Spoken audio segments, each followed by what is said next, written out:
Hello my friends of WildRift and welcome back to another RiftGuides WildRift video, and you'll be happy to hear that we are going to do more videos very soon. So let's start with this one. This one's going to be a patch rundown for the current patch of 3.4a. But before we hop into the video, let's talk about our question of the day. Do you think that the Wild Pass provides enough benefits as it is? For me, it's absolutely crazy how much we get from the Wild Pass. We get a skin, we get now the enhanced version of the skin, please let us get the calmer one as well, and so many different rewards. Even a skin chance you can now actually choose. So how can you not be happy with that one? I love it, I absolutely love it, and I think it's worth the money every single time a new one comes out. If you disagree or agree or any kind of thoughts you have, leave them down in the comments below. The first champion on this change list is Camille. She gets a buff from her base health from 115 to 120 and a buff to her second ability Tactical Sweep. The base damage on level 1 goes up by 20 and afterwards it still increases by ultimately up to 5 in the end of the game. So what does this do with Camille? For one, it grants her a way stronger level 1. She has more HP and more effective HP due to how her trading pattern in lane works. Just makes it easier for her to trade in lane, but don't forget that this might not change too many things, but 20 damage level 1 can be a difference maker in the most closest of matchups. But Camille is one of those champions that is always closely monitored because how broken she is. Especially in competitive play, she has the ability to just turn the game in her favor by just ulting somebody and letting her teammates run them down. And this is one of the primary problems from Camille, or of Camille. She scales very well and is one of the most best Divine Sunderer users there are. For solo queue, this is absolutely fine and doesn't really change too much, as she was totally okay for solo queue whatsoever. The next change comes to Gwen.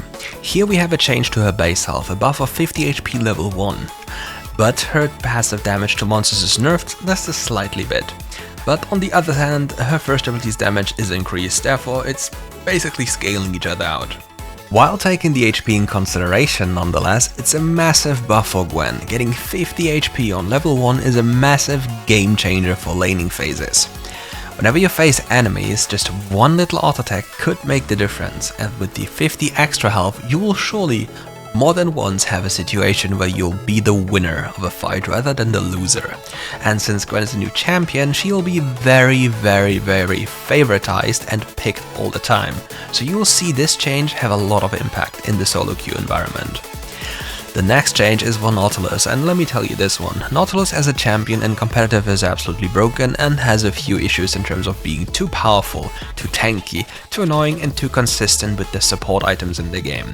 Previously he was able to suffer during the laning phase, but now it's just not a thing anymore. He just deals with the lane with no problem and rotates around the map, so any buff for this champion is a big no from my perspective. So the change is staggering blow duration goes up as the level increases and the first ability's cooldown goes down. But let's be honest, any buff to this champion is not a good buff, he shouldn't be buffed. And the same thing happens for the next champion in line because of what happens later in the patch. We have a Yasuo change and everybody will hate to hear that there's a buff to Yasuo. Yasuo's base damage is increased from 58 to 62 and his ultimate's base damage is also increased by a whopping 50 base on level 1 and all the spells after.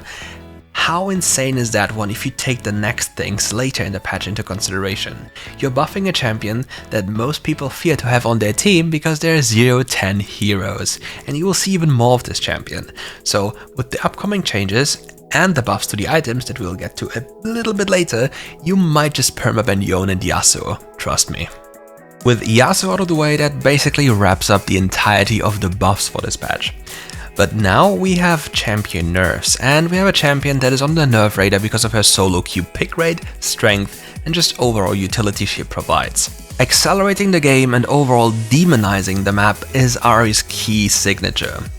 And to change that a little bit, the Essence Theft base heal on champion takedown is reduced from a flat perspective and the scaling perspective. This is supposed to deal with her streaking method in terms of just rotating around the map, getting kills and just never dying and always healing up. It's a nice approach, but this nerf is not gonna change too much, because it's only gonna slap the nerf label onto Ahri, which means she's less played. Another big previous winner of the AP item changes and overall AP becoming more popular was Ekko. And now with this current incoming patch, the champion is getting nerfed on his first ability to monsters. So we're gonna see a massive nerf to the Ekko jungle, because in the previous times, remember, it was 150 damage on the first ability, and now it's 130 ability, and now it's 110% of that ability. That is quite a significant nerf, which slows him down even more and requires you to be a little bit more attentive to what you're doing in the jungle. But given the circumstance and the way Ekko jungle is played, you'll still be able to clear free camps without a problem and then transition to mid lane, at least for a solo queue perspective. In a competitive environment, this might just be a little bit too much for now, but we'll see how it develops. Another thing every solo queue player will love to see is a change to Evelynn. Her first ability's ability ratio is getting down from 45 to 40. So yet again, this is not gonna change that Evelynn is gonna demonize you in the ranked games, but it's making her less popular, less powerful at the same time. But every Evelynn one trick, this is not gonna be enough to put out of the meta or anything, just lowering her strength. She will be as strong as ever, and yeah, that's just it. A similar change comes to Karma when it comes to just pretending we're nerfing Karma.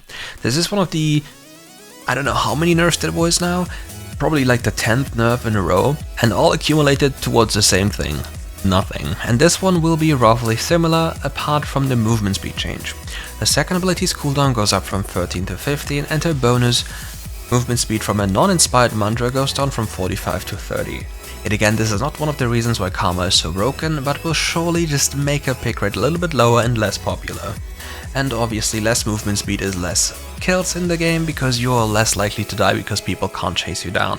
But don't forget, Karma will be still broken, absolutely broken, Meteor ult, big boom, and there's not much you can do about this. Objectives are death against this champion. Trust me, I love this champion, I abuse this champion, and if you want LP, play this champion.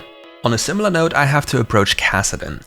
Kassadin is supposed to be a weak laner that just doesn't do much until he has scaled, but that is not true at all.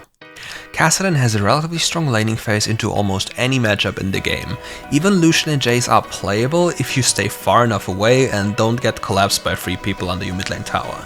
Don't forget, the mid lane tower is the safest position in the game because it requires so much coordination and your teammates need to be asleep at the same time for it to work in terms of you dying. But here are the changes. The Nethermake's cooldown goes up from 8 to 10 seconds and his ultimate damage goes down and the scaling as well. So for the second ability, this is one of the most key abilities for his laning phase. This is a massive nerf and people might not realize this, but it actually might change a lot during the laning phase. And now I'm gonna tell you why. Kassadin uses his second ability to hit the enemy champion to get his fleet proc for sustain in lane, even getting mana and aggroing minions to walk towards him so he can safely CS them. With that change, it might be a little bit more troublesome to play lane. But taking into consideration that people have severe issues punishing champions because, well, Kayle is not supposed to have a high win rate, it's just mostly due to people's inability to punish the champion outside of a competitive environment, Kassadin will still flourish and this nerf will just impact his pick rate and will maybe put him a little bit more in line because less people will pick him. This time around we also have an adjustment, and for this time it's Pyke. His Bone Skewer mana cost goes down from 50 to 35, the Bone Skewer damage to non-champions down from 50 to 25, and the Phantom Undertow cooldown goes down from 14 to 12.5 seconds on the first rank, but will go back to the normal cooldown once you maxed out the spell. What this does is makes Pyke a little bit weaker during the laning phase once again because he has less wave clear capabilities. With the less wave clear he has less time to rotate and just makes it a little bit harder for him to be executed properly. But don't forget there's Relic Shield in the game, which still allows melee champions to kill minions below 50% HP if they have a stack, and that could be one of the most broken things that happened for melee supports. It just freed them from having to lane and just allowed them to just roam around the map, and that is what Pyke loves the most. Pyke will be mid lane almost always, and he will kill you and you will be in agony because your support will not be able to match him. Oh my, it's time for the item buffs or the systemic changes we talked about earlier when we talked about Yasuo. But first let's start with the Riftmaker.